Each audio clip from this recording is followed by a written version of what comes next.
24 ಗಂಟೆಗಳ ಪ್ರಮುಖ ಸುದ್ದಿಗಳು. ಸಾರ್ವಜನಿಕ ಪರೀಕ್ಷೆಗಳ ಅಕ್ರಮಗಳ ತಡೆ ಕಾಯ್ದೆ 2024 ಅಡಿಯಲ್ಲಿ ಯುಪಿಎಸ್ಸಿ ಸಿಬ್ಬಂದಿ ಆಯ್ಕೆ ಆಯೋಗ ಎಸ್ಎಸ್ಸಿ, ರೈಲ್ವೆ ನೇಮಕಾತಿ ಮಂಡಳಿ ಆರ್ಆರ್ಬಿ, ಬ್ಯಾಂಕಿಂಗ್ ಸಿಬ್ಬಂದಿ ಆಯ್ಕೆ ಸಂಸ್ಥೆ ಐಬಿಪಿಎಸ್ ಹಾಗೂ ರಾಷ್ಟ್ರೀಯ ಪರೀಕ್ಷಾ ಸಂಸ್ಥೆ ಎನ್ಟಿಎ ನಡೆಸುವ ಪರೀಕ್ಷೆಗಳಿಗೆ ಸಂಬಂಧಿಸಿದ ಅಪರಾಧಗಳ ತನಿಖೆಗಾಗಿ ದೆಹಲಿ ಪೊಲೀಸರು ವಿಶೇಷ ಕಾರ್ಯಪಡೆ special task force STF.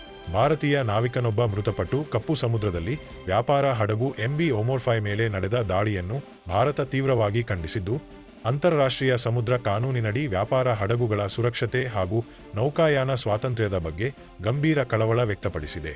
At Universal Group of Institutions, we provide you BA, BCom, BSc integrated with UPSC.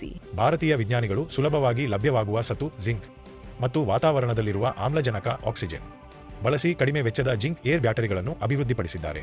ಇವು ಲಿಥಿಯಂ ಅಯಾನ್ ಬ್ಯಾಟರಿಗಳಿಗೆ ಹೆಚ್ಚು ಸುರಕ್ಷಿತ ಹಾಗೂ ಪರಿಸರ ಸ್ನೇಹಿ ಪರ್ಯಾಯವಾಗಿದ್ದು, ಭಾರತದ ಸ್ವಚ್ಛ ಇಂಧನ ಸಂಗ್ರಹಣೆಗೆ ಮಹತ್ವದ ಸಾಧನೆಯಾಗಿದೆ. ಪ್ರಧಾನಮಂತ್ರಿ ಗತಿಶಕ್ತಿ ಯೋಜನೆ ಅಡಿಯಲ್ಲಿ ₹264 ಕೋಟಿ ವೆಚ್ಚದ ಬಳ್ಳಾರಿ ಗುಂತಕಲ್ ರೈಲು ಯೋಜನೆಗೆ ಕೇಂದ್ರ ಸಚಿವ ಸಂಪುಟ ಅನುಮೋದನೆ ನೀಡಿದೆ.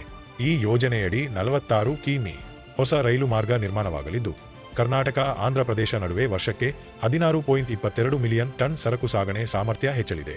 ಭಾರತ ಹಸಿರು ಹೈಡ್ರೋಜನ್ ಶೃಂಗಸಭೆಯಲ್ಲಿ ಸ್ವಚ್ಛ ಸಾರಿಗೆ ಹಾಗೂ ರಫ್ತು ಸಾಮರ್ಥ್ಯಕ್ಕೆ ಒತ್ತು ನೀಡಲಾಗಿದ್ದು, ರಾಷ್ಟ್ರೀಯ ಹಸಿರು ಹೈಡ್ರೋಜನ್ ಮಿಷನ್ ಅಡಿಯಲ್ಲಿ 2030ರೊಳಗೆ ಜಾಗತಿಕ ಹಸಿರು ಹೈಡ್ರೋಜನ್ ಮಾರುಕಟ್ಟೆಯ ಸುಮಾರು 10% ಪಾಲನ್ನು ಗಳಿಸುವ ಗುರಿಯನ್ನು ಭಾರತ ಹೊಂದಿದೆ ಎಂದು ತಿಳಿಸಲಾಯಿತು.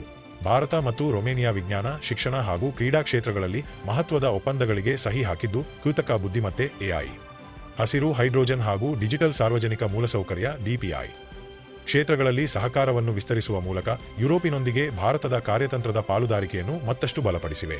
ಜೋಧ್ಪುರದಲ್ಲಿ ಅಂತಾರಾಷ್ಟ್ರೀಯ ಟೈಪ್ 1 ಮಧುಮೇಹ ಶೃಂಗಸಭೆ ನಡೆಯಲಿದ್ದು, ಇನ್ಸುಲಿನ್ ಲಭ್ಯತೆ, ವೈದ್ಯಕೀಯ ತಂತ್ರಜ್ಞಾನ ನವೀನತೆ, ಮಾನಸಿಕ ಆರೋಗ್ಯ ಹಾಗೂ ಸಮಾನ ಮಧುಮೇಹ ಆರೈಕೆಯ ಕುರಿತು ಚರ್ಚೆ ನಡೆಯಲಿದೆ. ಇದು ಜಾಗತಿಕ ಆರೋಗ್ಯ ರಾಜತಾಂತ್ರಿಕತೆಯಲ್ಲಿ ಭಾರತದ ಪಾತ್ರವನ್ನು ಮತ್ತಷ್ಟು ಬಲಪಡಿಸುತ್ತದೆ. ರಕ್ಷಣಾ ಸಂಶೋಧನೆ ಮತ್ತು ಅಭಿವೃದ್ಧಿ ಸಂಸ್ಥೆ ಆಧುನಿಕ ಗ್ಯಾಸ್ ಟರ್ಬೈನ್ ಸಂಶೋಧನಾ ಸಂಸ್ಥೆ ಜಿಟಿಆರ್ಇ ದೇಶದ ಮೊದಲ 350 ಕಿಲೋಗ್ರಾಂ ತಳ್ಳುವ ಶಕ್ತಿಯ ಥ್ರಸ್ಟ್ ಸ್ವದೇಶಿ ಎಕ್ಸ್ಪೆಂಡಬಲ್ ಟರ್ಬೋಜೆಟ್ ಎಂಜಿನ್ ಅನ್ನು ಅಭಿವೃದ್ಧಿಪಡಿಸಿದೆ. ಇದು ಕ್ಷಿಪಣಿ ಚಾಲನಾ ತಂತ್ರಜ್ಞಾನವನ್ನು ಬಲಪಡಿಸುವುದರ ಜೊತೆಗೆ ಆತ್ಮನಿರ್ಭರ ಭಾರತ ಅಭಿಯಾನಕ್ಕೆ ಮಹತ್ವದ ಉತ್ತೇಜನ ನೀಡಲಿದೆ. ಇನ್ನಷ್ಟು ಉಪಯುಕ್ತ ವಿಡಿಯೋಗಳಿಗಾಗಿ ನಮ್ಮ ಚಾನೆಲ್ಗೆ ಸಬ್ಸ್ಕ್ರೈಬ್ ಮಾಡಿ.